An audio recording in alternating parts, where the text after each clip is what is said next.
दोस्तों नमस्कार। आखिरकार वो घड़ी बहुत करीब आ गई है जब कल 13 अप्रैल को मुजफ्फरनगर में उत्तर प्रदेश के मुख्यमंत्री योगी आदित्यनाथ और आरएलडी चीफ केंद्र सरकार में मंत्री चौधरी जयंत सिंह एक मंच पर होंगे और मौका होगा कौशल विकास मेले का। लेकिन इस सरकारी मेले के मंच से मुख्यमंत्री योगी आदित्यनाथ और चौधरी जयंत सिंह जो भाषण देंगे उस पर सबकी निगाहें लगी हुई हैं। सब टकटकी लगाए हुए हैं कि आखिर ये दोनों नेता कल मुजफ्फरनगर से क्या राजनीतिक संदेश देने जा रहे हैं। दरअसल पिछले एक महीने से जिस तरह से वेस्टर्न यूपी में सियासत गरमाई हुई है, उसके बाद इस कार्यक्रम की तरफ निगाहें लगना और भी लाजमी हो जाता है। दादरी में अखिलेश यादव जो उत्तर प्रदेश के मुख्यमंत्री रहे, उन्होंने गुर्जर सम्मेलन करके एक तरह से राजनीतिक अभियान की शुरुआत कर दी, जिसमें वो 2027 का चुनाव लड़ने जा रहे हैं। गुर्जर बिरादरी के लोगों को बड़े पैमाने पर इकट्ठा किया गया और अब एक अगली जो रैली उन्होंने प्रस्तावित की है, चूंकि हाईकोर्ट ने जातियों के नाम पर सम्मेलन करने पर रोक लगाई हुई है, इसलिए उन्होंने उसका नाम समानता भाईचारा रैली रखा था। इसी तरह की एक बड़ी जनसभा अब वो मुजफ्फरनगर में करेंगे। लेकिन इस बीच में मेरठ के सकौती में, जो मुजफ्फरनगर और मेरठ के बॉर्डर पर पड़ता है, वहां पर महाराजा सूरजमल की प्रतिमा को लेकर जिस तरह की सियासत हुई, उसके ठीक बाद मुजफ्फरनगर में मुख्यमंत्री योगी आदित्यनाथ और चौधरी जयंत सिंह एक मंच पर होंगे। ये इसलिए भी मायने रखता है कि इस समय वेस्टर्न यूपी की जो कास्ट पॉलिटिक्स है उसमें भारी उथल पुथल है। गुर्जर एक तरफ लामबंद हो रहे हैं, अखिलेश यादव कोशिश कर रहे हैं कि अधिकतर गुर्जर नेता उनके पाले में हों, टिकट वितरण में वो उनको तरजीह दें और वो ये दिखाएं चुनाव से पहले कि गुर्जर उनके साथ हैं। इसके लिए उन्होंने सम्राट मिहिर भोज के मुद्दे को हवा भी दी और दादरी में बार बार उन्होंने गुर्जर सम्राट मिहिर भोज शब्द का इस्तेमाल किया और उन्होंने ये भी कहा भारतीय जनता पार्टी पर निशाना साधते हुए कि ये हमारे सम्राट को भी छीनना चाहते हैं। ठीक इसी तरह से जब सकौती में सियासत शुरू हुई और वहां से जाट पार्लियामेंट शब्द हटाया गया, तो उसके बाद इस मुद्दे को भी हवा देने की कोशिश हुई। तो ऐसे में 2027 के चुनाव के पहले अधिकतर जो प्रभावशाली किसान जातियां हैं पश्चिमी उत्तर प्रदेश की, उनको अपने अपने पाले में लेने की एक जंग छिड़ी हुई है राजनीतिक दलों के भीतर। तो इसी जंग को धार देने की कोशिश करेंगे कल जयंत चौधरी और मुख्यमंत्री योगी आदित्यनाथ। दरअसल वेस्ट यूपी की जो जाट पॉलिटिक्स है उसमें भी एक जबरदस्त बेचैनी इस वक्त है और सकौती में जो प्रकरण हुआ उसके बाद से आरएलडी को एक बड़ा फायदा, बड़ा माइलेज मिलता हुआ दिखाई दे रहा है। दरअसल जब से आरएलडी का गठबंधन भारतीय जनता पार्टी के साथ हुआ, तब से भारतीय जनता पार्टी में जो जाट नेता हैं, जिन जाट नेताओं को पिछले एक दशक में खड़ा किया था भारतीय जनता पार्टी ने आरएलडी के खिलाफ वेस्टर्न यूपी की बेल्ट में, उनके भीतर एक जबरदस्त बेचैनी है। उनमें कुछ नेता ऐसे हैं जो इस समय वजूद के लिए छटपटा रहे हैं। उन्हीं में से एक 10 साल तक केंद्रीय मंत्री रहे डॉक्टर संजीव बालियान हैं और इस एक वक्त था जब प्रदेश अध्यक्ष मोहित बेनीवाल थे बीजेपी के, वेस्ट यूपी के अध्यक्ष, और प्रदेश अध्यक्ष भूपेंद्र चौधरी थे। तो इन्हें भी इस समय कोई अहम जिम्मेदारी नहीं है। और इनके अलावा जो भारतीय जनता पार्टी के एमएलए हैं, उनके भीतर भी एक बेचैनी है कि कहीं उनकी सीट आरएलडी के खाते में न चली जाए गठबंधन में। तो इस तरह की बेचैनियां उनके भीतर हैं। लेकिन इस बीच में जिस तरह से सकौती में जाट पार्लियामेंट का इशू हुआ और उसके बाद जाट पार्लियामेंट के जो नेता हैं राम अवतार पलसानिया, उन्होंने चौधरी चरण सिंह के बारे में जो टिप्पणी की और उसके बाद जिस तरह से आरएलडी कार्यकर्ताओं का गुस्सा और आक्रोश फूटा, जिस तरह से उन्होंने थानों पर प्रदर्शन किए और जिस तरह से उन्होंने एफआईआर दर्ज कराई, उसके बाद एक बड़ा टकराव दिखाई दे रहा था। लेकिन इस मुद्दे का बड़ा माइलेज आरएलडी को यह मिला कि जो एक तो नई फोर्स उभरती हुई दिखाई दे रही थी सामाजिक संगठन के रूप में, फिलहाल उस पर ब्रेक लग गया है, वो डैमेज होती दिखाई दे रही है। चूंकि पलसानिया की जो इमेज है उसको बड़ा डेंट इससे पहुंचा है। पलसानिया की वेस्टर्न यूपी में एक्सेप्टेबिलिटी बहुत तेजी से गिरी है, ग्राफ गिरा है। हालांकि मनु चौधरी ने उसको बैलेंस करने की कोशिश की, जो इस समय इंटरनेशनल जाट पार्लियामेंट के अध्यक्ष हैं और मेरठ के रहने वाले हैं। लेकिन मनु चौधरी की कोशिशों के बावजूद ये अभी मैनेज होता दिखाई नहीं दे रहा है। तो कुल मिलाकर के एक तो ये कि भारतीय जनता पार्टी के भीतर जो जाट नेता हैं उनका वजूद घटा, दूसरा जो सामाजिक संगठन है वो भी इस हैसियत में नहीं बचे कि वो अलग से कोई मजबूत मोबिलाइजेशन कर सकें अपने लेवल पे, सिवाय इसके कि एक बड़ा हिस्सा जो है अब वो आरएलडी के पीछे खड़ा हुआ दिखाई दे रहा है। वक्त कैसे फैसलों को सही ठहराता है कई बार, और कई बार फैसलों को गलत ठहरा देता है जब आपका साथ नहीं देता है वक्त। ये इसका एक अच्छा उदाहरण भी है। जब एक साल पहले इसी साल चौधरी चरण सिंह को भारत रत्न मिले, एक साल पूरा हुआ अप्रैल में इसी महीने, और जिस वक्त भारत रत्न मिला चौधरी साहब को और उसके बाद जयंत चौधरी का गठबंधन हुआ भारतीय जनता पार्टी के साथ, वो केंद्र में मंत्री बने तो तमाम चर्चाएं हुई। उनका अपना वोट बैंक भी खासा नाराज था इस बात को लेकर के कि जयंत चौधरी को उनके वजूद के हिसाब से जिम्मेदारी नहीं दी गई, उन्हें राज्य मंत्री का प्रभार दिया गया। हालांकि दो मंत्रालय उन्हें मिले, एजुकेशन मिनिस्ट्री में वो राज्य मंत्री हैं और स्वतंत्र प्रभार देखते हैं कौशल विकास में।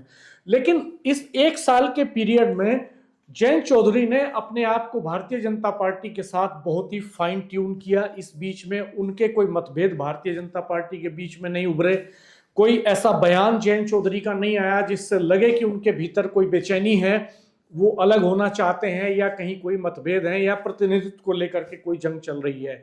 और अब जब एक साल बाद ऐसे हालात पैदा हो गए हैं कि भारतीय जनता पार्टी को ये दिखाई दे रहा है कि उत्तर प्रदेश का चुनाव जीतने के वक्त उनके आड़े यहाँ की जो एंटी इनकम्बेंसी है वो आएगी, जब उनको ये दिखाई दे रहा है कि कास्ट पॉलिटिक्स इस समय उत्तर प्रदेश में बहुत हावी है, कम्युनल पोलराइजेशन होता हुआ दिखाई नहीं दे रहा है, तब उन्हें जयंत चौधरी की जरूरत ज्यादा महसूस होती है। और जैसे जैसे भारतीय जनता पार्टी को जयंत चौधरी की जरूरत ज्यादा महसूस हो रही है, वैसे वैसे उनका कद बढ़ रहा है इस पूरी बेल्ट में, पॉलिटिक्स में, और वैसे वैसे उनकी बार्गेनिंग कैपेसिटी भी अब बढ़ने वाली है। ये निश्चित माना जा रहा है कि जब 2027 के लिए सीटों का बंटवारा होगा एनडीए और आरएलडी के भीतर, तो इसमें एक मजबूत बार्गेनिंग कैपेसिटी में होंगे जयंत चौधरी, और कुछ ऐसी नई सीटें उन्हें जरूर मिलेंगी जिन पर वो पहले चुनाव नहीं लड़े हैं। माना जा रहा है कि भारतीय जनता पार्टी उनको बहुत सारी ऐसी सीटें दे सकती है वेस्टर्न यूपी की जो उसने 2022 के विधानसभा चुनाव में लूज की थी, जिनको वो हार गए थे। तो इस तरह से एक बड़ा माइलेज आरएलडी को मिलता हुआ ये दिखाई दे रहा है। आरएलडी के नेता केसी त्यागी जो एमपी रहे पिछले दिनों, उन्होंने वो जदयू के नेता थे, जनरल सेक्रेटरी रहे, और उन्होंने पिछले दिनों आरएलडी ज्वाइन किया। ज्वाइनिंग के वक्त मैंने उनका एक इंटरव्यू लिया था उसके ठीक पहले, तो उन्होंने उसमें कहा था कि आरएलडी को जितना अपर हैंड देगी वेस्टर्न यूपी में भारतीय जनता पार्टी, उतना एनडीए की सेहत के लिए बेहतर होगा। यानी कहीं ना कहीं अब भारतीय जनता पार्टी भी इसको मानने लगी है। अब आते हैं मुजफ्फरनगर की पॉलिटिक्स पर। मुजफ्फरनगर से 2019 में चौधरी अजीत सिंह ने लोकसभा का चुनाव लड़ा था, डॉक्टर संजीव बालियान ने उन्हें वो चुनाव हरा दिया था। लेकिन चौधरी अजीत सिंह लगातार कह रहे थे कि वो भाईचारा कायम करने के लिए मुजफ्फरनगर आए हैं, हारना और जीतना उनका मकसद नहीं है। वो चाहते हैं कि जो हिंदू मुस्लिम के बीच में जो खाई पैदा हुई है वो पट जाए, और चौधरी अजीत सिंह इस कोशिश में काफी हद तक कामयाब भी दिखाई दिए, जिसका प्रभाव हमने 2022 के विधानसभा के इलेक्शंस में भी देखा। अब जयंत चौधरी उन्हीं इक्वेशंस को बनाए रखना चाहते हैं। पिछले एक साल के भीतर जब से वो मंत्री बने हैं एनडीए की सरकार में, तब से उन्होंने ऐसा कोई बयान नहीं दिया है जो अल्पसंख्यक मतदाताओं के खिलाफ हो। इसके उलट उनकी कोशिश लगातार ये रही है कि कुछ अल्पसंख्यक नेता पार्टी ज्वाइन करते रहें। इस बीच में उन्होंने अलग अलग तबकों से कई नेताओं को पार्टी ज्वाइन भी कराई है। मुजफ्फरनगर में अपनी एक पॉलिटिक्स चलती है लोकल लेवल पर, और वहां भारतीय जनता पार्टी के नेताओं में जबरदस्त अंतर विरोध हैं। कल के कार्यक्रम को लेकर सबकी निगाहें इस पर भी लगी हैं कि क्या कल कौशल विकास का जो कार्यक्रम होगा, सरकारी कार्यक्रम, उसके मंच पर डॉक्टर संजीव बालियान होंगे कि नहीं होंगे।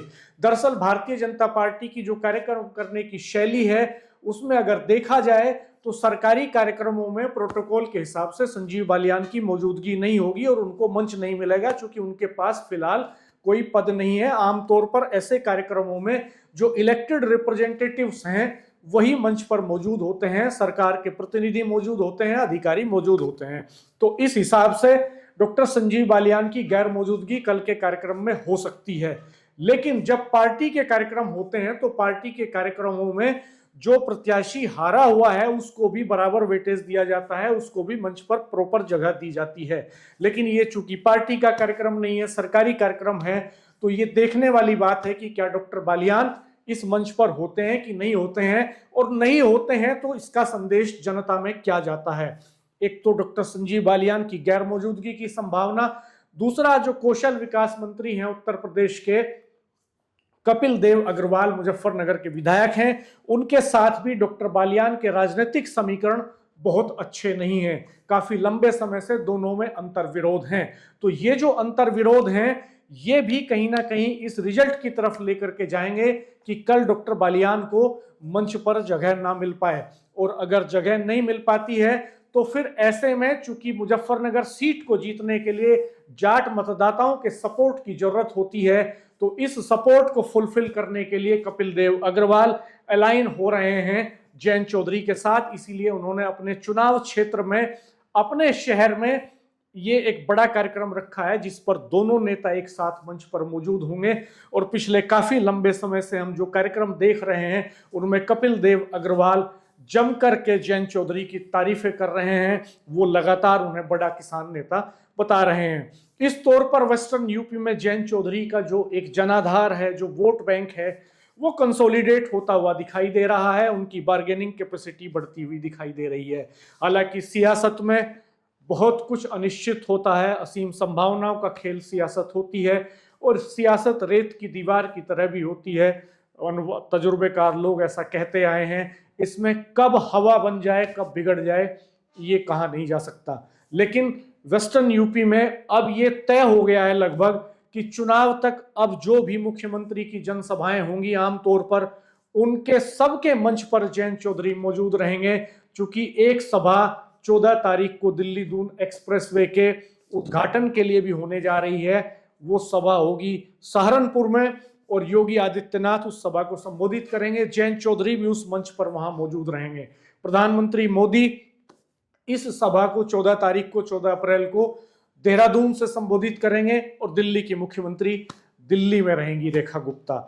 प्रधानमंत्री मोदी सहारनपुर आएंगे जरूर 14 अप्रैल को, लेकिन वहां वो सभा को संबोधित नहीं करेंगे। वहां सभा को संबोधित करेंगे मुख्यमंत्री योगी आदित्यनाथ। एक जगह पड़ती है सहारनपुर और देहरादून के बीच में, जहां पर एक मंदिर स्थित है, माँ डाट काली मंदिर। ये काली माता का मंदिर है, और ऐसी धारणा है उत्तराखंड में कि इस मंदिर में पूजा पाठ करने से सड़क पर दुर्घटनाएं कम होती हैं।